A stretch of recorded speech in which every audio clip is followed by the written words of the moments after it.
A las 13:14 horas del 7 de septiembre de 1943, Mayor Gregory Boyington estaba sentado en cajón de madera en Aeródromo Espíritu Santo, enfermando de resaca que sentía como clavo en su cráneo. El calor en Nuevas Hébridas era opresivo. Humedad pesada que olía a vegetación podrida y combustible de aviación de alto octanaje. Boyington tenía 31 años. En profesión de piloto de caza, 31 era anciano. Mayoría de pilotos esa edad volaban escritorios en Washington en lugar de aeronaves de combate. Se suponía que Boyington fuera uno de ellos. No parecía oficial, no parecía héroe. Su cara era paisaje de tejido cicatrizado y capilares rotos. Su nariz había sido fracturada tantas veces que parecía moldeada de arcilla por manos inestables. Fumaba continuamente, bebía lo que estuviera disponible. Y en este preciso momento era hombre más indeseado del cuerpo de marines estadounidense. Alto mando lo despreciaba. Despreciaban su actitud, su historia, y particularmente el hecho de que actualmente estaba en tierra. Razón oficial era administrativa. Pero todos en Isla comprendían verdad. Boyington había roto su pierna en pelea de bar, forcejeando con compañero oficial cuando hueso se quebró. Para generales esto era inaceptable. Comandante de escuadrón no rompe su pierna peleando. Así que lo colocaron en lo que llamaban corral de ganado, grupo de reemplazo en Espíritu Santo, donde pilotos sin asignaciones se esperaban. Pero lo que alto mando no reconocía era que Boyington acababa de descubrir oportunidad que cambiaría curso de guerra aérea en Salomón. Boyington observaba guerra proceder sin él. Observaba F-4U Corsair tronar por pista de coral, sus hélices masivas batiendo aire húmedo. Observaba a tenientes jóvenes subir a cabinas. Eran pulcros, seguían órdenes, saludaban apropiadamente y estaban muriendo en números sustanciales. Guerra aérea en Salomón era desgaste brutal. Pilotos japoneses volando desde Rabaul y Kahili eran veteranos que habían estado luchando desde China. Volaban Mitsubishi A6M0, aeronave que podía girar extraordinariamente apretado y superar en maniobra a cazas estadounidenses pesados. Cuerpo de marines estaba sangrando pilotos. Enviaban hombres con 200 horas de tiempo de vuelo a luchar oponentes con 2000 horas. Matemáticas eran letales. Boyington comprendía que podía alterar esta ecuación. Había volado con tigres voladores en China antes de que América entrara a guerra. Había derribado 6 aeronaves japonesas. Comprendía cómo enemigo pensaba. Reconocía que pilotos japoneses eran disciplinados, rígidos y confiados en su superioridad. Boyington sabía que luchar por doctrina te haría matar. Pero luchar como luchador callejero, usando tácticas inesperadas y explotando debilidades, podía producir victoria.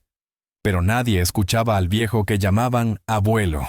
Observaban alcohólico dañado con pierna rota.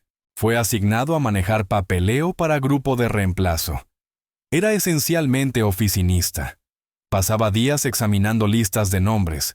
Estas listas contenían sobras. Cuando escuadrón de combate llegaba a Espíritu Santo para descansar y reequiparse, comandante de escuadrón visitaría corral de ganado para seleccionar pilotos de reemplazo. Se asemejaba a proceso de selección de patio escolar.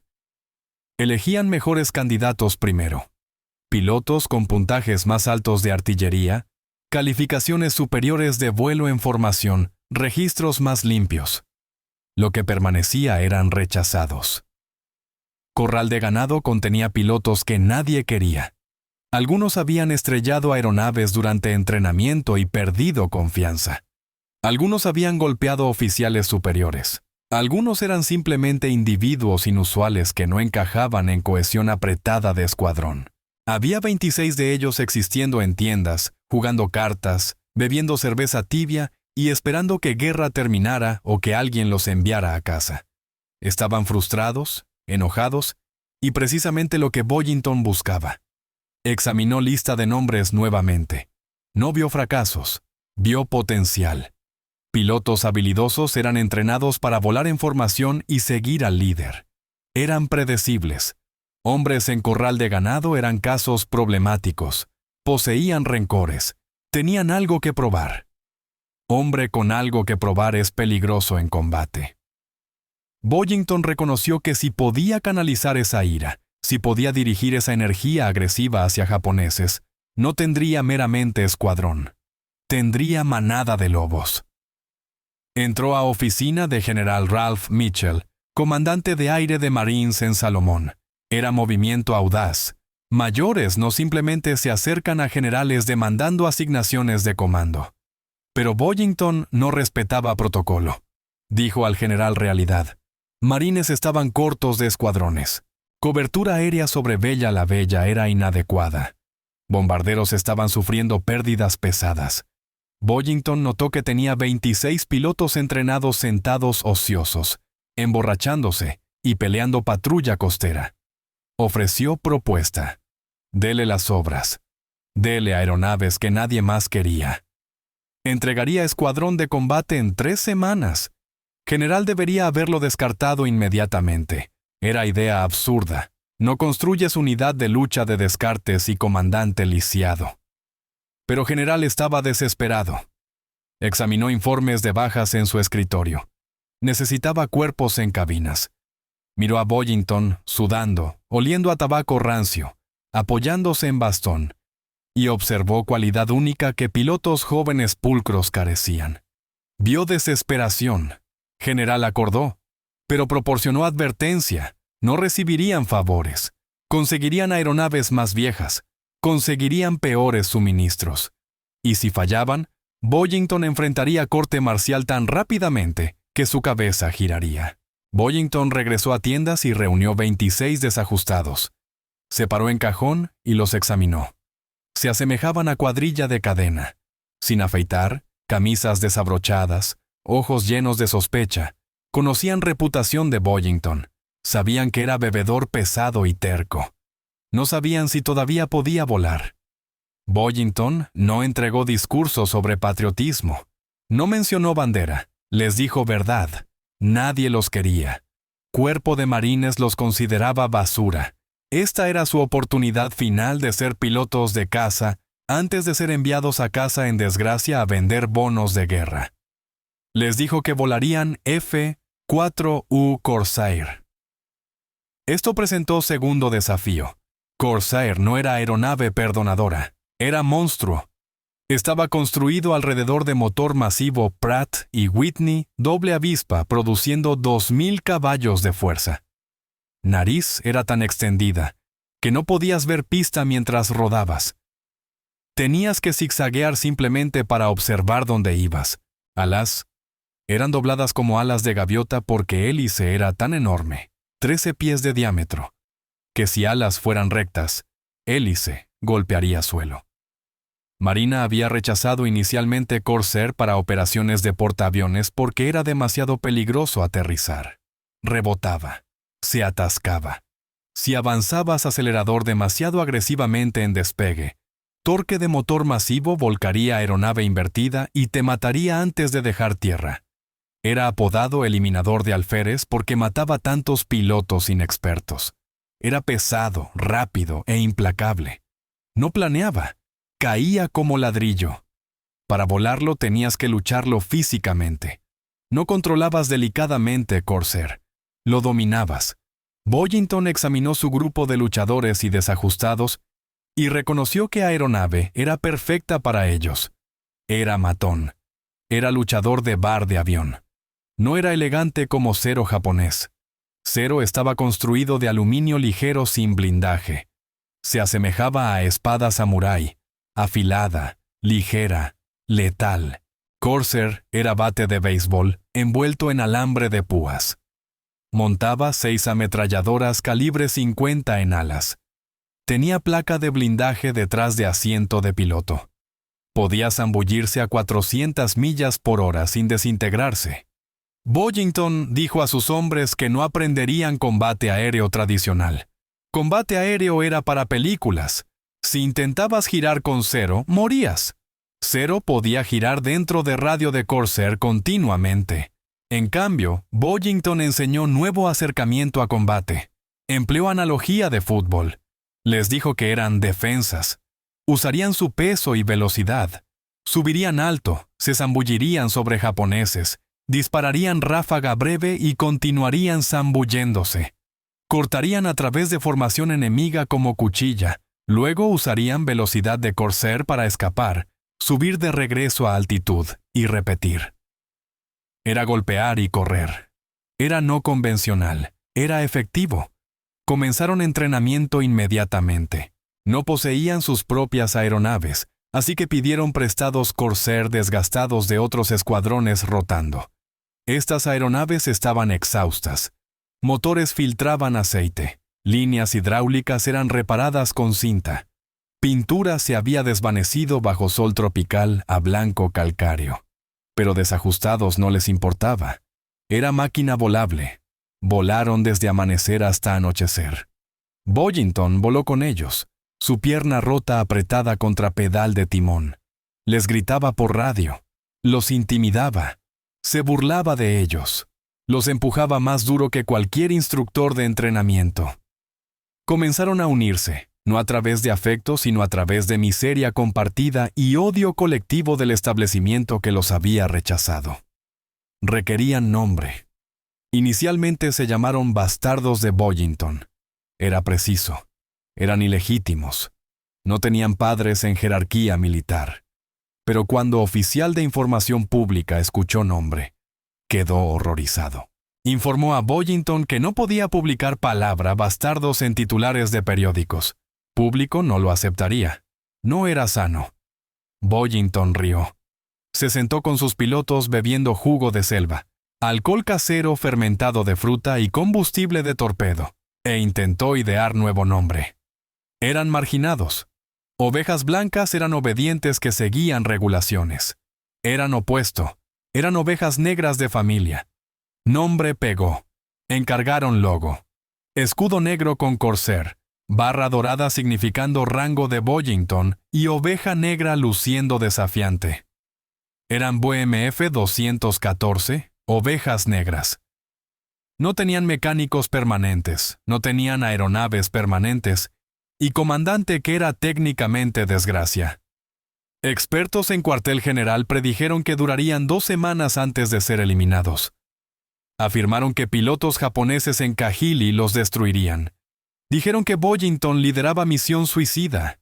Mientras septiembre terminaba y Escuadrón se preparaba para moverse al norte a base avanzada en Munda, Boyington examinó sus bastardos. No eran pulidos, no eran bonitos, pero estaban listos para golpear Imperio de Japón directamente. Arma que definiría ovejas negras era Vought F4U Corsair. Era máquina que demandaba respeto o te mataría antes de encontrar enemigo. Motor masivo. Pratt & Whitney R2800 era tan grande que diseñadores tuvieron que extender nariz 12 pies para acomodarlo. Cuando piloto se sentaba en cabina, estaba posicionado casi 15 pies detrás de hélice. Nariz era tan extendida que en tierra bloqueaba completamente visión adelante. Piloto tenía que rodar en curvas S, tejiendo izquierda y derecha simplemente para ver si estaba a punto de golpear vehículo o mecánico. Pero peligro real era torque. Esa hélice masiva funcionaba como giroscopio gigante. Si piloto avanzaba acelerador demasiado rápido en despegue motor, torcería estructura entera. A la izquierda caería, a la derecha se levantaría y aeronave daría voltereta en bola de fuego. Ovejas negras tuvieron que aprender a controlar esta bestia. Boyington les enseñó que Corsair no era arma defensiva, era pura ofensiva. Cero japonés era ligero, ágil, sin blindaje. Pesaba aproximadamente 5,000 libras. Corsair pesaba 12,000 libras. Era pesado. En pelea de giros peso es desventajoso, pero en pelea de zambullida peso es energía. Boyington explicó que volaban ladrillo con cohete adjunto. Si lanzas ladrillo a través de ventana vidrio se rompe. Ladrillo no le importa, esa era estrategia. Los entrenó en tácticas boom y zoom. Subirían a 20,000 pies, esperando en sol. Cuando observaran ceros japoneses debajo, no descenderían en espiral para encontrarlos. Inclinarían nariz y se zambullirían. Gravedad y ese motor masivo acelerarían Corsair a 450 millas por hora. Estructura se estremecería. Controles se endurecerían hasta sentir como jalar barras de concreto. Gritarían abajo sobre enemigo. Dispararían ráfaga de 2 segundos desde 6 ametralladoras calibre 50. Luego usarían esa velocidad masiva para dispararse de regreso al cielo. Pilotos japoneses no podían contrarrestar esto. Estaban entrenados en código de Bushido. Querían duelo. Querían hacer bucles y rodar para demostrar manejo superior. Cuando ovejas negras rehusaban girar japoneses, se frustraban. Se burlaban de estadounidenses por retirarse. Pero a Boyington no le importaba honor. Le importaba supervivencia. Dijo a sus hombres: «Déjenlos reír. Déjenlos llamarlos cobardes. Cobarde vivo es superior a héroe muerto». Pero Boyington introdujo algo más al escuadrón que ningún manual podía enseñar. Introdujo guerra psicológica. Era uno de pocos estadounidenses que comprendía que cultura militar japonesa era rígida. Respetaban jerarquía. Despreciaban humillación. Boyington decidió explotar eso. Comenzó sintonizando su radio a frecuencias japonesas. Esto era sin precedentes. Se suponía que mantenía silencio de radio. Se suponía que eras invisible. Boyington transmitiría por radio y los provocaría. Solicitaría comandante japonés en aeródromo Kahili por nombre. Insultaría al emperador. Les diría exactamente cuándo ovejas negras se acercaban. Diría: «Este es Mayor Boyington. Vengo a Kahili a 14 horas. Suban y luchen». Oficiales de inteligencia en base estaban horrorizados. Afirmaron que estaba revelando información táctica. Dijeron que estaba pintando objetivos sobre sí mismo. Boyington les dijo que ese era objetivo. Quería que ceros subieran. Los quería enojados. Piloto de caza enojado comete errores. Piloto enojado se fija en objetivo y olvida revisar sus 6 en punto. Esta bravuconería transformó desajustados. Dejaron de verse como rechazados de cuerpo de marines. Comenzaron a verse como tripulación pirata. Eran chicos malos que violaban reglas y tenían éxito. Pintaron nombres de novias encarenados de sus aeronaves. Usaban gorras de béisbol en lugar de cascos. Bebían jugo de torpedo y cantaban canciones sobre cómo generales podían irse al infierno. Estaban construyendo tribu y centro de esa tribu era Papi. A mediados de septiembre, ovejas negras se movieron a base operativa avanzada en Islas Russell. No era realmente base. Era franja lodosa de coral machacado tallada de selva. No había barracas. Dormían en tiendas con goteras. Lodo era hasta rodilla. Ratas eran tamaño de gatos. Comida era huevos deshidratados y spam que sabía a lata. Pero esta miseria solo fortaleció vínculo. Vivían en inmundicia, volando máquinas que querían matarlos, luchando enemigo que los superaba en número 10-1. Primera prueba mayor vino 16 de septiembre. Misión era escolta de bombarderos. Esta era asignación que pilotos de caza despreciaban. Tenías que permanecer cerca de bombarderos lentos, pesados. No podías perseguir enemigo. Tenías que sentarte ahí y ser objetivo. Pero Boyington tenía plan. Sabía que japoneses atacarían bombarderos desde arriba. Dijo a su vuelo que tejieran. Les dijo mantuvieran ojos abiertos. Volaban sobre Bayale, fortaleza insular japonesa. Cielo estaba azul y vacío. Entonces radio crepitó. Bandidos 12 en punto alto. Cielo súbitamente se llenó de motas negras. Ceros. Cayeron del sol como avispones. Pilotos Corsair sintieron adrenalina inundar sus sistemas. Este era momento de verdad. Aquí era donde entrenamiento funcionaba o morías. Boyington detectó ceros zambulléndose sobre bombardero. No entró en pánico. No jaló palanca para subir. Empujó nariz abajo. Corsair cayó. Velocidad se construyó instantáneamente. 300, 350, 400. Viento rugió sobre cabina. Piloto cero estaba enfocado en bombardero. No vio forma azul oscura precipitándose desde arriba. Boyington alineó disparo. Esperó hasta que cero llenó su mira. Apretó gatillo. 6 ametralladoras calibre 50 en alas rugieron. Retroceso era tan poderoso que se sintió como si aeronave hubiera golpeado pared. Trazadoras azotaron como látigos de fuego. Balas se estrellaron en raíz de ala de acero. Aeronave japonesa no simplemente se rompió, se desintegró. Tanques de combustible en cero no estaban sellados. Una bala incendiaria era suficiente. Cero se transformó en bola de fuego naranja. Boyington jaló palanca. Fuerzas G lo aplastaron en su asiento. Sangre drenó de su cabeza. Visión se ennegreció en bordes. Corsair gimió bajo estrés, pero alas aguantaron. Se disparó de regreso arriba, intercambiando velocidad por altitud. Miró alrededor. Cielo era torbellino caótico de humo y aeronaves, pero ovejas negras no estaban rompiendo. Estaban luchando. Uno de desajustados, piloto que había sido expulsado de escuela de vuelo 2 veces por problemas disciplinarios, se encontró con Cero en su cola. Piloto japonés era habilidoso. Estaba colocando balas en cola de Corsair. Piloto no se congeló. Recordó consejo de bar de papi.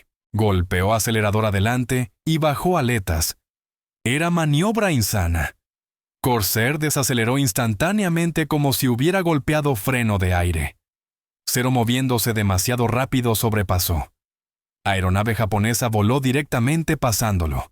Piloto levantó nariz, disparó ráfaga y destruyó Cero. Cuando aterrizaron de regreso en Islas Russell, estado de ánimo se había transformado. No eran solo pilotos más, eran asesinos. Subieron de sus cabinas, camisas empapadas en sudor, manos temblando de adrenalina. Examinaron agujeros en sus aeronaves. Examinaron metraje de cámara de arma. Habían derribado 11 aeronaves enemigas. Habían perdido Cero. Matemáticas no tenían sentido para expertos. Desajustados se suponía que eran prescindibles. En cambio eran haces. Noticias se esparcieron por Pacífico Sur. Ovejas negras eran legítimas, pero japoneses no iban a aceptar insulto pasivamente. Boyington continuó provocándolos por radio. Continuó provocando. Comprendía que eventualmente enemigo respondería. Comando japonés en Rabaul decidió que este mayor estadounidense ruidoso requería silenciamiento. Movieron sus mejores escuadrones a Kahili. Estos eran élite, los mejores de Marina Imperial. Boyington lo recibió bien. Reunió sus hombres en tienda de comedor. Les dijo que días fáciles habían terminado. Japoneses estaban trayendo su primer equipo. Les dijo que próximas semanas determinarían si eran meramente afortunados o si eran leyendas. Sirvió bebida.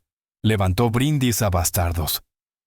Escalada comenzó en octubre. Misiones se volvieron más largas. Ovejas negras dejaron de volar escolta y comenzaron a volar barridos de casas. Esta era asignación más peligrosa en guerra aérea. Barrido significaba que no tenías bombas que entregar. No tenías bombarderos que proteger. Subías simplemente para encontrar pelea. Volabas sobre aeródromo enemigo. Circulabas su pista y los retabas a despegar. Era como pararse en patio frontal de alguien gritándoles que salieran y lucharan. En una tal misión, Boyington detectó formación de ceros volando bajo sobre agua. Había 30 de ellos. Ovejas negras tenían 8 aeronaves. Matemáticas eran suicidas. Probabilidades 4-1. Comandante racional habría girado a casa. Boyington activó su radio. Ordenó ataque. Esto es niños. Elijan pareja y enfrenten. Se zambulleron. Motores Corsair gritaron. Ceros se dispersaron como aves golpeadas por piedra. Pelea se convirtió en pelea giratoria. Era caos. Arriba, abajo, izquierda, derecha. Aire estaba lleno con trazadoras y humo. Boyington destruyó uno, luego otro. Estaba luchando por instinto ahora. No pensaba sobre aerodinámica. Estaba sintiendo aeronave a través de asiento de sus pantalones. Observó Cero adjuntarse a su compañero de ala. Boyington rodó Corsair invertido. Colgó boca abajo en sus correas, observando océano girar sobre su cabeza. Jaló nariz a través, zambulléndose invertido. Era maniobra que no debería haber sido posible. Emergió desambullida directamente detrás de Zero. Ráfaga corta. Alas de Zero se separaron. Cuando indicadores de combustible se agotaron y Ovejas Negras giraron a casa océano, estaba salpicado con manchas de aceite ardiendo. Habían derribado 12 Zeros. Perdieron una aeronave, pero piloto se salvó y fue recuperado por bote de rescate. Puntaje estaba volviéndose desproporcionado. Pilotos basura estaban acumulando números que rivalizaban escuadrones legendarios de 1942. Pero éxito trajo complicaciones. Prensa comenzó a prestar atención. Corresponsales de guerra comenzaron a aparecer en base de agujero de barro. Querían entrevistar Ovejas Negras. Querían fotografías de Boyington. Querían saber su secreto. Boyington lo despreciaba. Comprendía que fama era distracción. Sabía que momento que comenzabas creyendo tu propia prensa te volvías descuidado. Intentó mantener reporteros lejos de hombres. Les dijo mentiras. Les contó historias demasiado obscenas para imprimir. Pero no pudo detener impulso. Se estaba convirtiendo en celebridad y se acercaba al récord. Eddie Rickenbacker, as de Primera Guerra Mundial, tenía 26 muertes. Joe Foss, héroe de Marines de Guadalcanal, tenía 26 muertes. Boyington tenía 20. Estaba 6 aeronaves lejos de historia. Presión estaba montándose. Cada vez que despegaba tripulaciones de tierra estaban contando. Cada vez que aterrizaba corrían a aeronave para preguntar cuántos papi.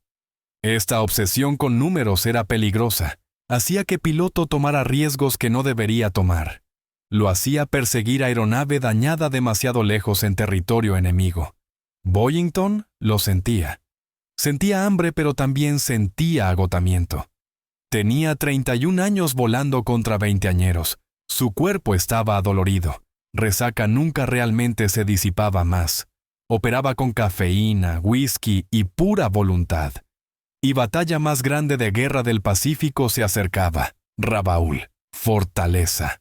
Lugar donde pilotos iban a morir. Rabaul no era meramente objetivo. Era sentencia de muerte. Ubicado en punta norte de Nueva Bretaña, era puño de hierro de Imperio de Japón en Pacífico Sur. Era puerto natural masivo rodeado por volcanes activos que constantemente expelían ceniza al aire, convirtiendo cielo en púrpura magullado.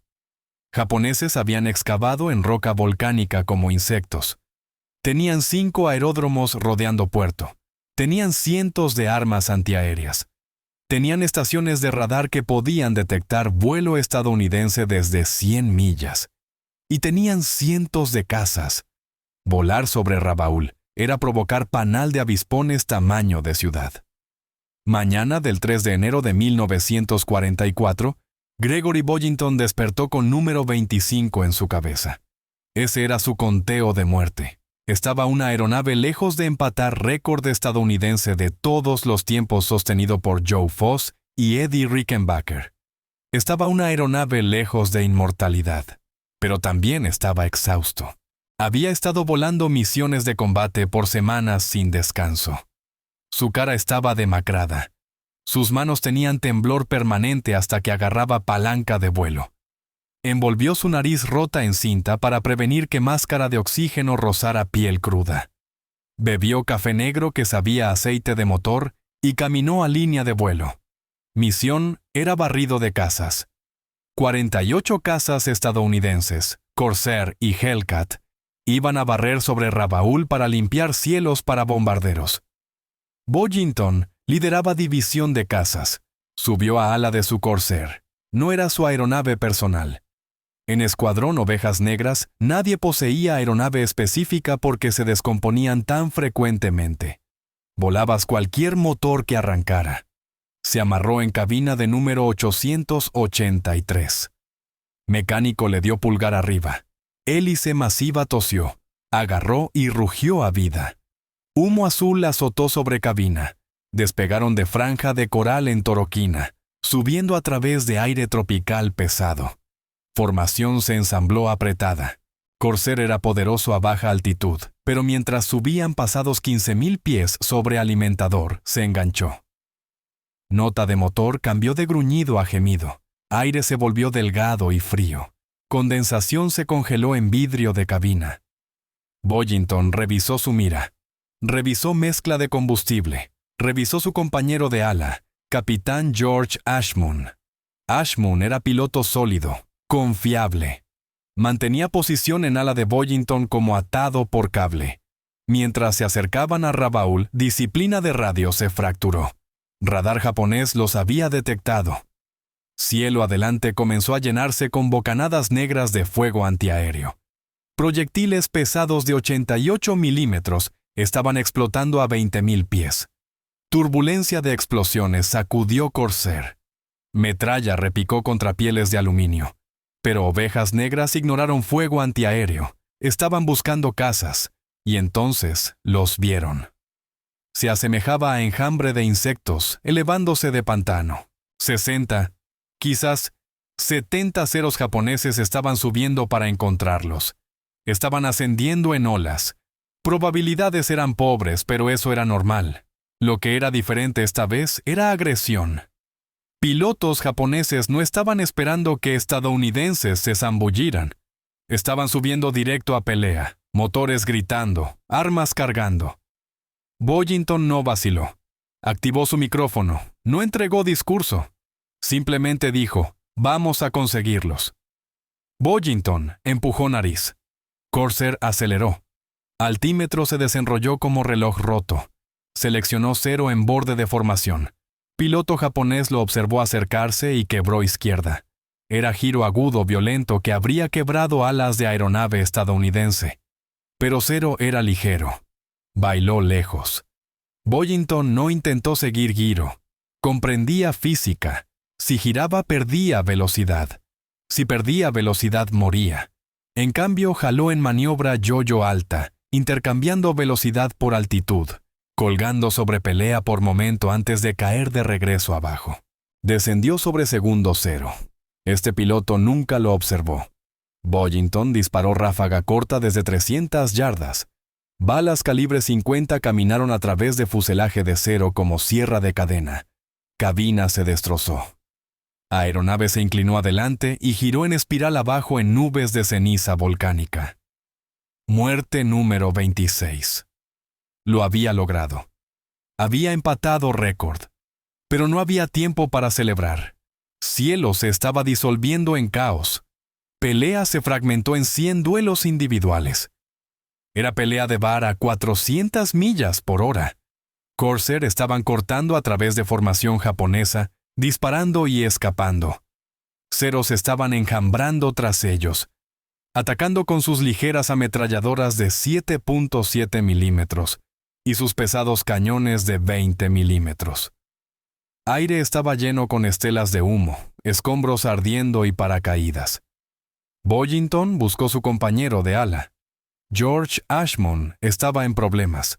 0 se había adjuntado a cola de Ashmun y estaba vertiendo fuego en su fuselaje.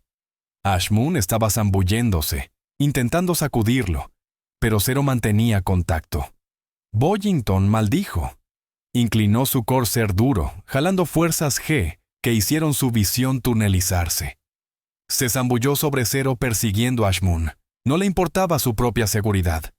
Tenía que limpiar cola de su compañero de ala. Cerró distancia. Mantuvo gatillo abajo. Trazadoras martillaron 0. Explotó. Muerte número 27. Posiblemente. No verificó. Jaló buscando a Ashmun. Pero ahora trampa se cerró. Mientras Boyington estaba enfocado en salvar su amigo japoneses, habían maniobrado detrás de él. Había violado su propia regla. Había perdido conciencia situacional. Escuchó sonido como granizo golpeando techo de lata mientras balas martillaron su placa de blindaje. Entonces vino golpe pesado de proyectiles de cañón. Corsair se estremeció violentamente. Proyectil de 20 milímetros se estrelló en tanque principal de combustible, ubicado directamente frente a su cabina. Mundo se volvió naranja. Combustible se encendió instantáneamente. Cabina se llenó con llamas. Calor era absoluto. Quemó sus cejas y derritió goma de su máscara de oxígeno. Boyington no podía ver instrumentos. No podía ver cielo. Estaba sentado dentro de horno. Comprendió que tenía segundos antes de que aeronave explotara o fuego quemara a través de su traje de vuelo y lo cocinara vivo. No pensó. Reaccionó. Apretó liberación de cabina. Viento rugió en cabina, alimentando fuego con oxígeno fresco. Llamas saltaron envolviendo su cabeza. Desabrochó arnés. Rodó corser invertido. Gravedad debería haberlo jalado, pero corriente de deslizamiento lo clavó contra asiento. Estaba atrapado. Pateó palanca, luchó fuerzas G. Finalmente cayó libre. Cayó en tumbos al aire fresco.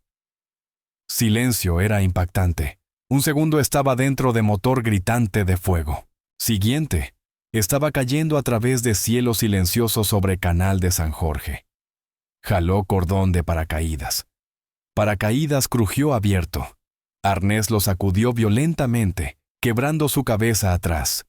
Colgó ahí suspendido 2000 pies sobre agua. Miró arriba. Su Corsair era raya de humo negro precipitándose hacia océano. Pero guerra no había terminado solo porque había saltado. Pilotos japoneses tenían reputación brutal de ametrallar pilotos en paracaídas. Era crimen de guerra, pero en cielos llenos de odio del Pacífico ocurría. Boyington colgó en su arnés, objetivo indefenso. Observó 4 ceros circulándolo. Se preparó para balas. Esperó morir. Pero por alguna razón no dispararon. Quizás estaban sin munición. Quizás respetaron muerte. Lo circularon una vez, inclinando sus alas. Entonces giraron de regreso hacia Rabaul. Golpeó agua duro. Impacto noqueó viento de él. Luchó del arnés e infló su pequeño chaleco salvavidas. Mae West. No tenía balsa salvavidas. Había sido destruida en fuego.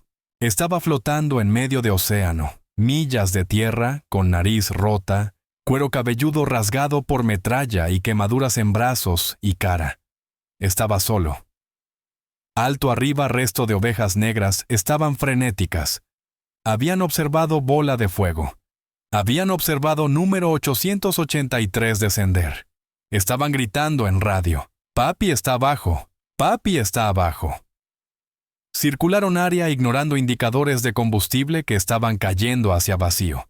Buscaron crestas blancas por balsa amarilla o marcador de tinte verde. Volaron tan bajo que sus hélices patearon rocío de olas. Pero Boyington no tenía balsa. Su cabeza era solo mota pequeña en océano rodante masivo. Ovejas negras buscaron hasta que sus tanques estaban secos. Arriesgaron amerizar sus propias aeronaves para encontrarlo, pero no vieron nada. Océano es vasto y hombre es pequeño. Uno por uno, Corsair se alejaron. Tuvieron que regresar a base. Vuelo de regreso a Toroquina fue más largo de sus vidas. Cuando aterrizaron silencio en aeródromo era pesado. Tripulaciones de tierra corrieron a aeronaves contando sobrevivientes. Observaron posición vacía donde Boyington debería haber estado. Pilotos salieron arrastrando sus paracaídas en tierra. Eran hombres duros, eran luchadores. Pero algunos se sentaron en pista de coral y lloraron. Informaron a oficiales de inteligencia. Les dijeron que Boyington había derribado aeronave para empatar récord. Les dijeron que había salvado a Ashmun. Les dijeron que cayó luchando.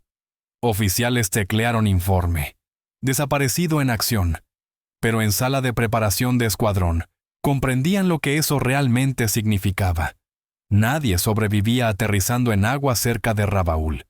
Si tiburones no te conseguían, patrullas japonesas sí.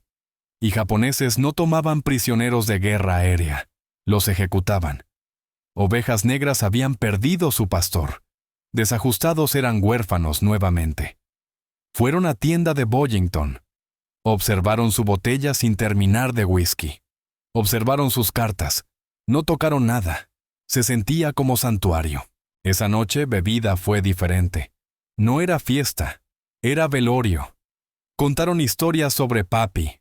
Discutieron vez que luchó con general. Discutieron vez que voló misión en ropa interior porque su traje de vuelo estaba mojado. Brindaron por hombre que había tomado grupo de rechazados y los transformó en escuadrón más temido del Pacífico. Pero guerra no se detuvo por dolor. Mañana siguiente horario fue publicado. Otro barrido sobre Rabaul. Ovejas Negras tuvieron que regresar a sus cabinas. Tuvieron que volar mismas aeronaves sobre mismo océano para luchar mismo enemigo. Pero Chispa se había ido. Sin voz de papi en radio, sin su locura liderando carga, Magia comenzó a desvanecerse. De regreso en Estados Unidos, periódicos publicaron titular As de Ases desaparecido. Cuerpo de Marines expidió papeleo. Querían héroe. Otorgaron a Boyington Cruz Naval. Entonces, reconociendo que probablemente estaba muerto, procesaron papeleo para medalla de honor. Sería otorgada póstumamente. Su nombre fue añadido a lista de mártires. Leyenda fue sellada. Papi Boyington era santo ebrio que murió salvando sus hombres. Pero historia no había terminado. En agua oscura fuera de Rabaul, hombre todavía estaba nadando, estaba sangrando, estaba quemado, estaba deshidratado. Pero era Gregory Boyington, y era demasiado terco para morir. Submarino japonés emergiendo para recargar baterías detectó campo de escombros. Observaron nadador solitario. Marineros se pararon en cubierta con rifles. Boyington levantó manos. Fue jalado de agua, lanzado a cubierta de acero y golpeado con culatas de rifle. Era prisionero de imperio. Ovejas Negras creían que estaba muerto. Mundo creía que era héroe. Pero papi estaba comenzando nuevo tipo de guerra. Guerra por supervivencia dentro de brutales campos de prisioneros de Japón. 5 días después de que Gregory Boyington desapareció en Océano, Ovejas Negras fueron disueltas. Fue decisión administrativa fría. Cuerpo de Marines no creía en sentimentalismo. Gira de combate estaba técnicamente terminada.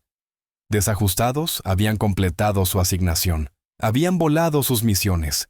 Habían limpiado cielos. Sin papi para luchar por ellos, sin su intimidación confrontacional de generales para mantenerlos juntos, escuadrón fue disuelto.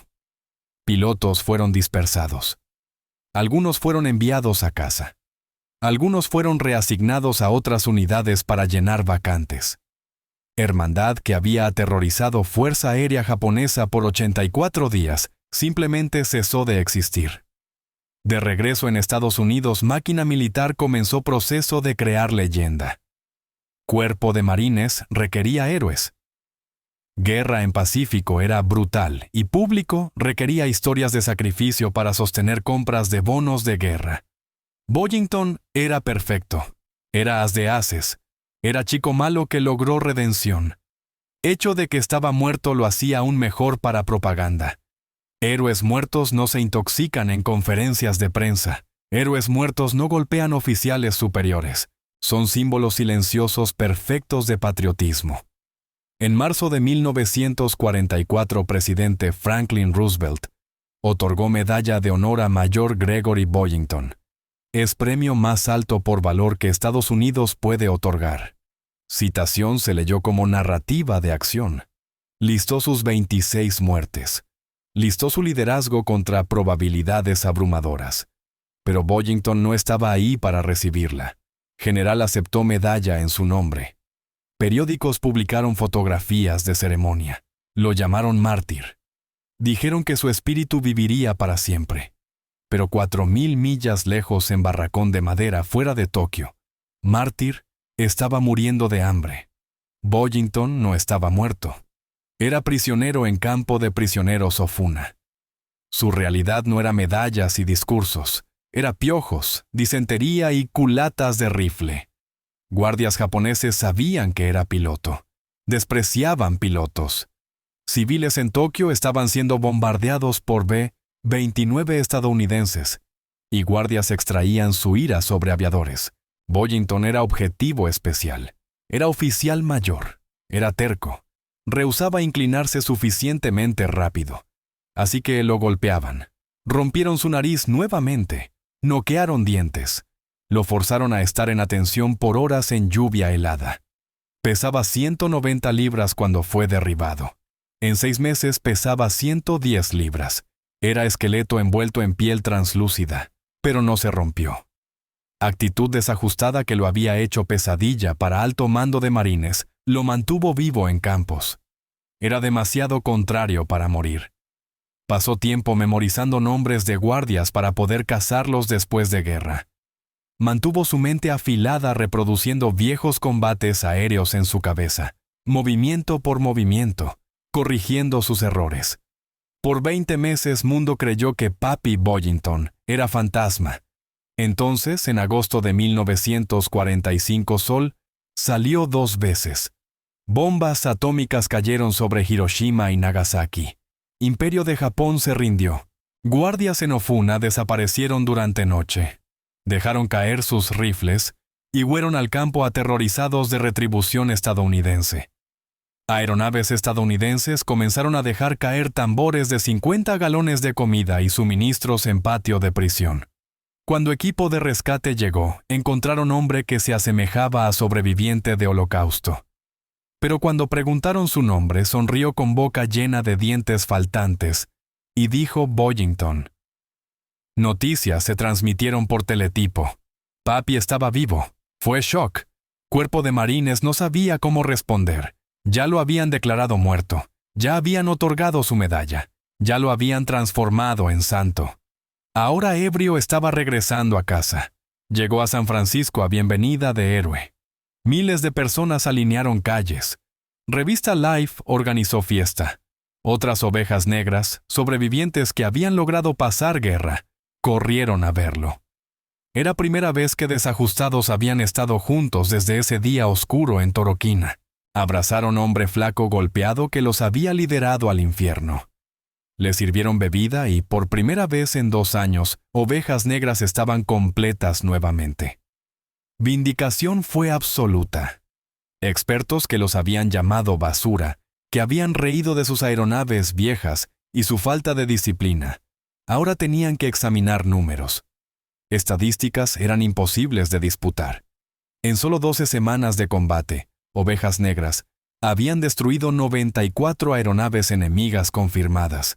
Tenían otras 35 listadas como probables. Habían dañado 50 más. Habían destruido 15 barcos de transporte y objetivos terrestres. Y número más impactante era costo. Habían logrado esta destrucción mientras perdían solo 12 pilotos.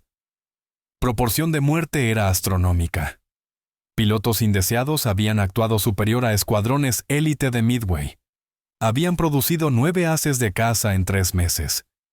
Era uno de desempeños más letales en historia de guerra aérea. Método de pelea de bar había funcionado. Boyington había probado que en combate aéreo, agresión derrota procedimiento cada vez. Boyington vivió resto de su vida forma en que voló. Rápido y duro. Escribió libro llamado Baa, Oveja Negra, que se convirtió en bestseller. Luchó con alcohol. Luchó con finanzas. Nunca fue hombre perfecto. Nunca fue oficial pulido que Cuerpo de Marines quería que fuera. Pero nunca se disculpó por ello. Comprendía quién era. Era piloto de caza y era líder de bastardos. Murió en 1988. Fue enterrado en Cementerio Nacional Arlington. Es lugar de orden. Filas de lápidas blancas perfectamente alineadas, perfectamente espaciadas. Es lugar más disciplinado en tierra.